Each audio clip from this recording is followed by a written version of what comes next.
రాజ్ తరుణ్ తనను మోసం చేశాడనేది వాస్తవమని మరోసారి లావణ్య స్పష్టం చేశారు.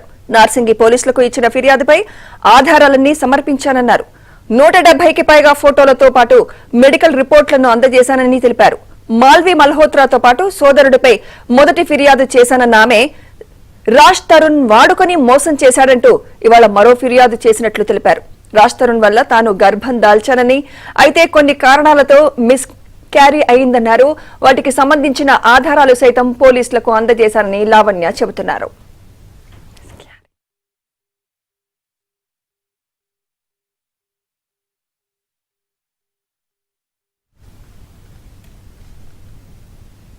రాజ్ తరుణ్ తనకు కావాల్సిందేనని, చనిపోయేంత వరకు న్యాయ పోరాటం కొనసాగిస్తానంటూ అన్న లావణ్యతో మా ప్రతినిధి Praveen face to face. Raj Tarun Lavanya వ్యవహారంలో కొత్త ట్విస్టులు వెలుగు చూస్తున్నాయి. ఇప్పటికే లావణ్యకి ఇచ్చినటువంటి నోటీస్ పైన కేవలం ఆమె ఇచ్చినటువంటి కంప్లైంట్ లో ఆధారాలు సమర్పించాలంటూ కూడా ఇప్పటికే నార్సింగ్ పోలీసులు నోటీస్ ఇవ్వడంతో మొత్తం ఆమె దగ్గర ఉన్నటువంటి దాదాపు 170 ఫోటోలతో పాటు టెక్నికల్ ఎవిడెన్స్ అన్నింటినీ కూడా నార్సింగ్ పోలీసులకు అప్పగించడం జరిగింది. ప్రస్తుతం నార్సింగ్ పోలీసులకి మరొక ఫిర్యాదు చేయడం జరిగింది. ఈ ఫిర్యాదులో ఎలాంటి అంశాలు పేర్కొన్నారనేటువంటి అంశానికి సంబంధించి ప్రస్తుతం ఏబిఎన్తో మాట్లాడడానికి లావణ్య ఉన్నారు. ఒకసారి మాట్లాడదాం. చెప్పండి, అంటే మీరు ఆల్రెడీ ఒక కంప్లైంట్ చేయడం జరిగింది, ఆ కంప్లైంట్ పైన ఆధారాలు ఇచ్చామని చెప్తున్నారు. ఇప్పుడు ఫ్రెష్ గా ఒక కొత్త కంప్లైంట్ పెట్టారు. ఆ కంప్లైంట్ లో ఎవరెవరి మీద పెట్టడం జరిగింది, ఆ కంప్లైంట్ యొక్క సారాంశం ఏంటి? ఫస్ట్ కంప్లైంట్ కి మాల్వియన్ వాళ్ళ బ్రదర్ పైన మాత్రమే చేయడం జరిగింది. ఈ లోపు మరి రాజ్ తరుణ్ కూడా ఇన్వాల్వ్ అయ్యి పబ్లిక్ గా బ్యాడ్ స్టేట్మెంట్స్ ఇచ్చాడు. అదంతటికి కూడా జస్ట్ కోపం, అంటే అమ్మాయి మీదకి నేను వెళ్ళాను అన్న కోపం మాత్రమే.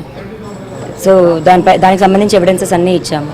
ఇప్పుడు రాజ్ తరుణ్ వ్యవహారానికి సంబంధించి, అంటే రాజ్ తరుణ్ మాల్వి మల్హోత్రా ఎంటర్ అయిన తర్వాత మీ మధ్య గ్యాప్ రావడం, ఆ వ్యవహారాలని మీరు చెప్పారు. కానీ దానికి సంబంధించినటువంటి ఎవిడెన్స్, ముఖ్యంగా వీళ్ళు తమిళనాడుకి వెళ్ళినటువంటి సమయంలో, చెన్నైకి వెళ్ళిన సమయంలో కొన్ని ఆధారాలు ఉన్నాయన్నారు. ఆ ఆధారాలను మీరు ఇప్పుడు పోలీసులకు అందజేయడం జరిగింది. అన్నీ అండి, పిన్ టు పిన్ 1 ఇయర్ నుంచి ఇప్పుడు వరకు వాళ్ళు ఎక్కడెక్కడ ఉన్నారు, ఏమేమి చేశారు, నన్ను ఎంత పిచ్చిదాన్ని చేశారు, నాతో ఎంత గొడవ పడ్డారు, నన్ను ఈ ఫిజికల్గా నేను ఇప్పుడు ఇంత అపియరెన్స్ కూడా నాదంతా ఇంత డ్యామేజ్ అవ్వడానికి వాళ్ళు ఇద్దరు అయిన కారణాలతో సహా అన్ని నేను సబ్మిట్ చేయడం జరిగింది. అంటే మీరు ఇచ్చినటువంటి ఆధారాలన్నీ పరిశీలించారు. కొద్ది నిమిషాల క్రితమే డీసీపీ కూడా మాట్లాడడం జరిగింది. ఆమె ఇచ్చినటువంటి ఆధారాలన్నీ కూడా కరెక్ట్గా ఉన్నాయి కాబట్టి ఎఫ్ఐఆర్ చేశామని చెప్తున్నారు. ఈ కేసులో ఒకవేళ రాజ్ తరుణ్ అరెస్ట్ అయ్యి రిమాండ్ అయిన తర్వాత ఒకవేళ మీరు అనుకున్నట్లుగా మీ దగ్గరికి రాకపోతే ఫర్దర్గా మీరు ఎలాంటి స్టెప్ తీసుకోబోతున్నారు? న్యాయ పోరాటం ఇలాగే కొనసాగించే అవకాశం ఉంటుందా? నేను చచ్చేంత వరకు అయితే ఆపనండి. దానికి నాకు కంపెన్సేషన్గా డబ్బులు ఇస్తారు, లేకపోతే ఇంకో మనిషిని ఇస్తారు, ఇంకో మగాడిని ఇస్తారు, బంగారం ఇస్తారు, కార్లు బంగ్లాలు ఏది ఇచ్చినా నాకు వద్దు, నాకు రాజ్ తరుణ్ కావాలి. సోషల్ మీడియాలో మీరే చూసుంటారు, చాలా మంది కామెంట్స్ చేస్తున్నారు. కేవలం రాజ్ తరుణ్ యొక్క ఆస్తి కోసమో లేకోకుంటే అతనికి ఉన్నటువంటి డబ్బు కోసం ఆమె చేస్తుంది, డబ్బులు ఇస్తే సెటిల్ అవుతుంది అనేటువంటి చర్చ జరుగుతుంది. రాజ్ తరుణ్ కూడా ఇండైరెక్ట్ గా చాలా మందితో మాట్లాడుతున్నటువంటి పాట. ఈ విషయానికి మీరు రాజ్ తరుణ్ సూటిగా ఏం చెప్పాలనుకుంటున్నారు? అంటే మరి అతను మగాడు కదండి, అతను సంపాదిస్తున్నాడు, మరి అతను నమ్ముకొనే ఉన్నాము. మరి మేము ఎలా తినాలి, ఎక్కడ తినాలి? నేను నా కుక్క పిల్లలకి ఫుడ్ తినడానికి, మేము అందరం ఫుడ్ తినడానికి అండ్ మేడ్ శాలరీతో కలిపి నేను 20,000 అడిగానండి. పోయిన నెల కూడా ఇవ్వలేదు. నేను ఆల్రెడీ నా ఫ్రెండ్ దగ్గర నేను తీసుకున్నాను. నా పిల్లలకి ఫుడ్ తీసుకోవడానికి 20,000 అడిగాను, డబ్బులు లేవు అన్నాడు. లేవు అన్నదానికి నేను కేసు పెట్టాను అంటాడు.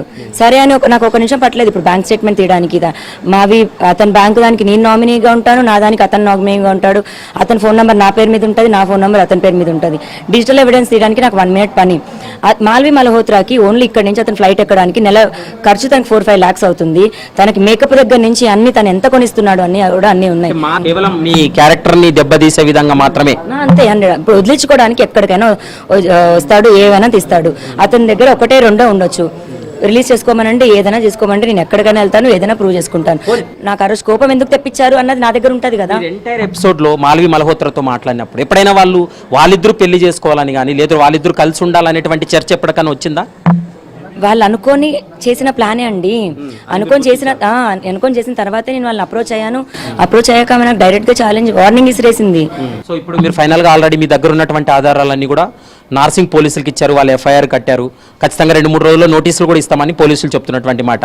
మీరు ఫైనల్ గా మాల్వి మల్హోత్రాకి కానీ లేకపోతే రాజ్ తరుణ్ కానీ ఏం చెప్పాలనుకుంటున్నారు?